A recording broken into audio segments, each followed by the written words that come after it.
नमस्कार दोस्तों, पेंशन धारकों के लिए इस वक्त की बहुत ही बड़ी खबर निकलकर सामने आ चुकी हैं, जिसके बारे में दोस्तों आज की इस वीडियो के अंदर बात करने वाले हैं। जी हां दोस्तों, सभी ईपीएस 95 पेंशन धारक सरकारी कर्मचारी और राज्य कर्मचारियों के लिए इस वक्त की प्रमुख बड़ी खबरें लेकर आज की इस वीडियो के अंदर हाजिर हो चुके हैं, जिसमें दोस्तों खुशखबरी है आप सभी पेंशन धारकों के लिए। पेंशन भोगी टोल फ्री नंबर पर कॉल करके बढ़वाएं अपनी पेंशन और पाएं खाते में लाखों रुपए का एरियर। जी हां दोस्तों, ब्रेकिंग न्यूज निकल कर आ चुकी है। पेंशन में संशोधन को लेकर नया आदेश हाल फिलहाल में आप सभी के लिए सामने आया है। इसके बारे में दोस्तों आज की इस वीडियो के अंदर बात करेंगे। साथ ही दोस्तों पुरानी पेंशन योजना पर सरकार ने दी डबल खुशखबरी। यहाँ पर कर्मचारियों को अब कितना फायदा होगा, इसे देखने के लिए दोस्तों ओल्ड पेंशन योजना को लेकर लेटेस्ट अपडेट सामने आ चुका है। इसके बारे में दोस्तों आज की इस वीडियो के अंदर बात करेंगे। वहीं पुरानी पेंशन योजना को लेकर आदेश आप सभी के लिए जारी हो चुका है। सबको मिलेगा पेंशन का पैसा। सुप्रीम कोर्ट की ओर से दोस्तों एनपीएस पेंशन धारकों के लिए बड़ी अपडेट निकल कर आई है, जिसके बारे में भी आज की इस वीडियो के अंदर बात करेंगे। और साथ ही दोस्तों बात करने वाले हैं 2006 के पहले के पेंशन भोगियों की बढ़ेगी पेंशन। पेंशन में होगा रिवीजन। 2006 के बाद वाले पेंशन भोगियों के बराबर मिलेगी पेंशन। जी हां दोस्तों, खुशखबरी है आप सभी के लिए। 2006 के पहले के पेंशन भोगियों की यहाँ पर पेंशन बढ़ने वाली है। पेंशन में रिवीजन होने वाला है, तो रिवीजन के बाद आपको कितनी पेंशन मिलेगी, इसके बारे में भी दोस्तों आज की इस वीडियो के अंदर बात करेंगे। यानी कि पेंशन से जुड़ी तमाम बड़ी खबरों की चर्चा आज की इस वीडियो के अंदर करने वाले हैं। इसलिए दोस्तों आप सभी से निवेदन करते हैं कि आज की इस वीडियो को आप लास्ट तक जरूर देखिए। तो चलिए बिना किसी देरी के यहाँ पर खबरों का सिलसिला शुरू करते हैं। इससे पहले आप सभी से निवेदन करना चाहेंगे कि अगर आप हमारे चैनल पर नए हैं, वीडियो को पहली बार देख रहे हैं, तो दोस्तों चैनल को सब्सक्राइब कर दें और वीडियो को लाइक जरूर करें, ताकि आने वाले समय में आप सभी को पेंशन से जुड़ी हर बड़ी अपडेट सही सटीक और तथ्यों पर आधारित सबसे पहले देखने को मिल सके। तो चलिए सबसे पहले पेंशन की बड़ी खबर की ओर चलते हैं, जिसमें दोस्तों पेंशन में संशोधन का आदेश आप सभी के लिए जारी हो चुका है। खुशखबरी है पेंशन भोगियों के लिए। टोल फ्री नंबर पर कॉल करके दोस्तों आप अपनी पेंशन और खातों में लाखों रुपए का एरियर पा सकते हैं। इसको लेकर बड़ी खबर आ रही है। जी हां दोस्तों, आए दिन पेंशन धारकों के सामने कई तरह की परेशानियां देखने को मिलती है। एक बार जो पेंशन बन जाती है वही सालों साल तक दोस्तों आप सभी को मिलती रहती है। पेंशन भोगी अज्ञानता और जानकारी के अभाव में अपनी पेंशन को बढ़वा नहीं पाते हैं, लेकिन अब आपको परेशान होने की जरूरत नहीं है। हम आपको इस वीडियो के अंदर बताएंगे कि कैसे पेंशन भोगी अपनी पेंशन बढ़वा रही हैं और अपना बकाया एरियर प्राप्त कर रही हैं। इस प्रकार से आप भी अपनी कार्रवाई करके अपनी पेंशन बढ़वा सकते हैं और एरियर प्राप्त करवा सकते हैं। साथ ही साथ आप सभी को टोल फ्री नंबर के बारे में भी जानकारी दी जाएगी, जिसके अंदर कॉल करके आप अपनी शिकायत का समाधान पा सकते हैं। कुछ ऐसे ही केस आपको बताने जा रही हैं जिसमें दोस्तों जागरूक हो सके। अगर इससे या फिर किसी अन्य कारण की वजह से आपकी पेंशन संशोधन नहीं हो पाई है, तो दोस्तों आप किस प्रकार कार्रवाई कर सकते हैं। जी हां दोस्तों, इसके लिए यहाँ पर आप सभी के लिए केंद्र सरकार ने टोल फ्री नंबर जो है वो जारी कर दिया है, और साथ ही साथ सी पेंशन ग्राम पोर्टल आप सभी के लिए लॉन्च कर दिया है, जिस पर दोस्तों आप अपनी पेंशन से जुड़ी कोई भी शिकायत है वो दर्ज करवा सकते हैं, जिसके बाद तुरंत आप सभी को इसका समाधान मिल जाएगा। और ऐसे ही कुछ केसेस पर नजर डालें तो दोस्तों यहाँ पर जो है रिटायरमेंट के 4 साल बाद विकलांगता तत्व की बकाया राशि का भी भुगतान दोस्तों सी पेंशन ग्राम और इसे टोल फ्री नंबर पर शिकायत करने के कारण हुआ है।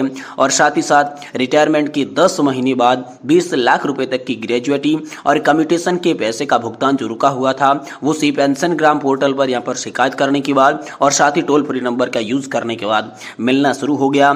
इसके बाद दोस्तों था 8 साल बाद फैमिली पेंशन मिलना शुरू हुई और 23,95,000 रुपए की पारिवारिक पेंशन के रूप में बकाया भी यहाँ पर आप सभी को मिला है। ऐसा दोस्तों केस उसमें सॉल्व किया गया और सेवानिवृत्ति के 21 महीने बाद 10 लाख रुपए का दोस्तों भुगतान जो है वो पेंशन धारक को किया गया। लेकिन इनके लिए दोस्तों सी पेंशन ग्राम पोर्टल के माध्यम से आपको शिकायत दर्ज करवानी होगी, जिसके बाद आप सभी का मुद्दा एक बार फिर से पेंशन अदालत के अंदर उठाया जाएगा और उसके बाद आप भी अपनी पेंशन बढ़वा सकते हैं। आप भी अपना एरियर मंगवा सकते हैं। अगर आपको लगता है कि हमारी पेंशन कम है, जिसमें रिवीजन होना चाहिए, हमको एरियर नहीं मिला है तो एरियर मिलना चाहिए, अगर आपको ऐसा डाउट है तो दोस्तों आप शिकायत कर सकते हैं, टोल फ्री नंबर पर कॉल कर सकते हैं, जिसके बाद आप सभी का मुद्दा उठाया जाएगा और आपको वाकई में इस टोल फ्री नंबर से दोस्तों बड़ा फायदा होने वाला है। ये बड़ी अपडेट हाल फिलहाल में आप सभी के लिए निकल कर सामने आ चुकी है। वही दोस्तों अगली अपडेट की बात करें तो पुरानी पेंशन योजना पर सरकार ने दिया है डबल खुशखबरी। कर्मचारियों को अब कितना फायदा होगा, इसे देखने के लिए ओल्ड पेंशन योजना को लेकर न्यू अपडेट जारी हो चुका है।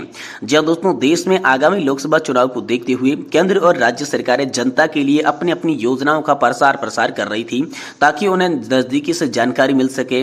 ये देखने लायक बात है कि कई तरह की संगठन अब सरकार की अपनी मांगों को पूरी करने की मांग कर रही हैं। यह तो देश में लाखों सिविल सेवकों की मांग है कि सरकार और केंद्र सरकार और राज्य सरकार दोनों की वरिष्ठ पेंशन प्रणाली लागू की जाए ताकि कर्मचारियों को पहले की तरह ही लाभ मिल सके। दरअसल समय समय पर संगठन और कर्मचारियों से जुड़े लोग पिछली पेंशन योजना का दावा करते रहे हैं। हालांकि कुछ राज्यों ने ऐसा करने का भी निर्णय लिया है। इसे लागू करने के बाद उन्हें अपनी कर्मचारियों को लाभ भी देना शुरू कर दिया है। वही दोस्तों उत्तराखंड के लोकसभा चुनाव को देखते हुए पुरानी पेंशन बहाली मंच ने फिर से यहाँ पर शुरू करने की मांग तेज हो चुकी है। मान लीजिए यहाँ पर 92,000 कर्मचारियों में से 6,000 को नई सरकार ने नियुक्त कर दिया है। दोस्तों इस दिन लागू होगा पुराना पेंशन सिस्टम। जी दोस्तों, हाल ही में आई बड़ी खबरों में कहा गया कि पुरानी पेंशन बहाली से जुड़े संगठन ने कर्मचारियों को इनकी जानकारी देने के लिए प्रचार प्रसार करना शुरू कर दिया है। इस वजह से कर्मचारी सरकार की पेंशन बहाल करने के लिए पुराना टैक्स लागू करने की यहाँ पर मांग कर रही हैं। लोकसभा चुनाव चलने चालू होने के कारण कर्मचारी अपनी मांगों को लेकर सरकार तक पहुंच रहे हैं। उन्होंने पूरा कराने और उपयुक्त समय है, जबकि देश भर में कई राज्यों में पुरानी पेंशन योजना को लागू कर दिया जा चुका है। इसका लाभ कर्मचारियों को मिल रहा है। मोदी सरकार में लोकसभा चुनाव में बताया कि राजस्थान, छत्तीसगढ़, झारखंड, पंजाब और हिमाचल प्रदेश जैसे राज्यों में पुरानी पेंशन योजना लागू कर दी जा चुकी थी। और इसके बाद दोस्तों पुरानी पेंशन योजना को लेकर बड़ा आदेश आया है। सबको पुरानी पेंशन का पैसा मिलेगा। इसके लिए सुप्रीम कोर्ट की ओर से बड़ा अपडेट आया है। सुप्रीम कोर्ट में दोस्तों एनपीएस कर्मचारियों के लिए पुरानी पेंशन बहाली पर सुप्रीम कोर्ट में केस जीतने को लेकर खुशखबरी है। सरकारी कर्मचारियों को उनकी नियुक्ति की तारीख से ही पुरानी पेंशन योजना का लाभ दिया जाएगा। ये बड़ा ऐलान, बड़ा आदेश सुप्रीम कोर्ट की तरफ से निकलकर सामने आ चुका है। वही दोस्तों अगली बड़ी अपडेट की बात करें तो खुशखबरी है। 2006 के पहले के पेंशन भोगियों की बढ़ेगी पेंशन में होगा रिवीजन। 2006 के बाद वाले पेंशन धारकों के बराबर यहाँ पर जो है आप सभी को पेंशन मिलने वाली है। जी हाँ दोस्तों, वेतन आयोग आने के कारण पेंशन में संशोधन होने के बाद रिटायर्ड पेंशन भोगी होने पर पेंशन बढ़ जाती है, लेकिन पहले रिटायर्ड हुए ऐसे में पेंशन भोगियों की पेंशन में संशोधन नहीं किया जाता।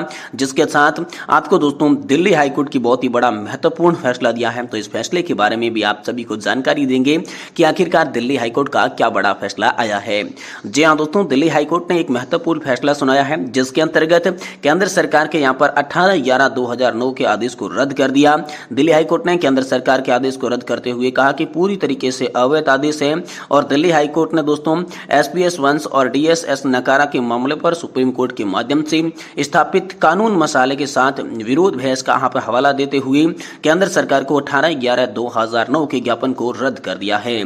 साथ ही सुप्रीम कोर्ट के 2008 के फैसले में जिसने कहा था कि रैंक के रिटायर्ड कर्मचारी पेंशन भोगियों को सम्मान पेंशन होनी चाहिए, चाहे वह डिफेंस में हो या सिविल पेंशन भोगी हो। सुप्रीम कोर्ट ने यह कहा था कि वेतन आयोग के माध्यम से कहा यहाँ पर पेंशन में संशोधन का जैसे पेंशन सुधार होता है तो पेंशन का फायदा बदलाव पेंशन धारकों को दिया जाना चाहिए। वही फायदा पहले के रिटायर्ड पेंशन धारक हो चुके हैं उनको भी मिलना चाहिए।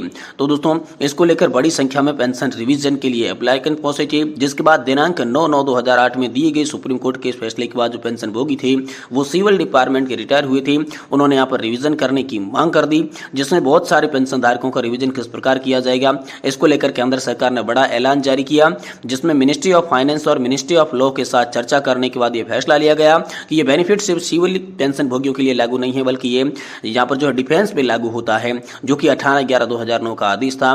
सिविल पेंशन भोगियों के ऊपर इसे लागू नहीं किया गया। जिसके बाद पेंशन भोगी थे वो दोस्तों दिल्ली हाईकोर्ट पहुंचे थे। केंद्र सरकार के इस आदेश को लेकर सिविल पेंशन भोगियों की नाराजगी देखने को मिली। बहुत सारे पेंशन भोगियों का समूह खिलाफ याचिका लेकर दिल्ली हाईकोर्ट में पहुंच गया और दिल्ली हाईकोर्ट का ये मामला लंबे समय तक चलता रहा। तो आखिरकार दिल्ली हाईकोर्ट ने जो है इस फैसले को अवैध ठहराया। दिल्ली हाईकोर्ट में 20/3/2024 का एक फैसला दिया, जहां पर केंद्र सरकार के द्वारा 18/11/2009 के सर्कुलर को अवैध और हाईकोर्ट ने अपन माना कि पेंशन का फायदा डिफेंस पेंशन विभाग के साथ साथ सिविल पेंशन भोगियों को भी दिया जाएगा। जिसके बाद इसकी मांग जो थी वो दोस्तों भारत पेंशन भोगी समाज ने भी इसकी की थी और उन्होंने भी इस पालन कहा था कि 2006 के पहले के रिटायर्ड तथा 2006 के बाद के रिटायर्ड सभी पेंशन भोगियों को एक समान पेंशन मिलनी चाहिए, जिसमें उन्होंने कहा कि ये राष्ट्र की सेवा के लिए समर्पित कर्मचारियों के प्रति कानूनी दायित्व को पूर्ति करता है। ऐसे में भारत की पेंशन भोगी समाज ने यहाँ पर केंद्र सरकार की अपील की कि इस मामले में शीघ्र से ध्यान दिया जाए और उचित कार्रवाई की जाए। तो इसके बाद बड़ा फैसला आप सभी के लिए निकल कर आया कि चाहे आप 2006 के पहले के रिटायर्ड पेंशन भोगी हैं, चाहे बाद के रिटायर्ड पेंशन भोगी है, अब आपको एक समान पेंशन का लाभ दिया जाएगा।